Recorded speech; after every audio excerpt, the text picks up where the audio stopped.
Natural frequency is the frequency at which an object or system vibrates without outside forces. Everything has its natural frequency: solids, still objects, and objects in motion, like a pendulum. By itself, after some initial force, a pendulum without any external forces will swing forever. However, as we are on Earth, we are subject to natural laws and forces, such as gravity and friction, and because of these forces, the swing will eventually come to a halt.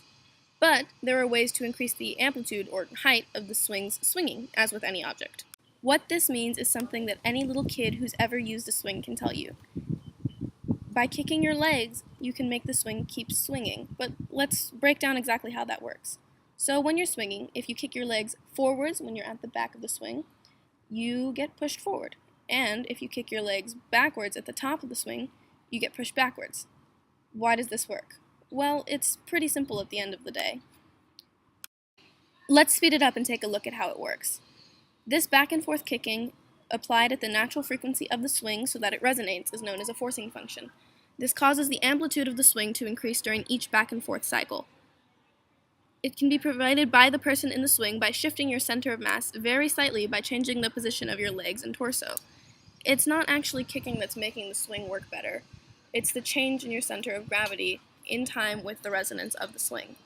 This provides a slight pushing force, which makes the swing go higher and higher. It's a very small force, but it has to be timed well in order to work. If it is timed well, then this slight increase in amplitude on each cycle is enough to counteract the decrease in amplitude from the forces of friction and gravity. By working with the natural resonance of the swing, you can make it swing.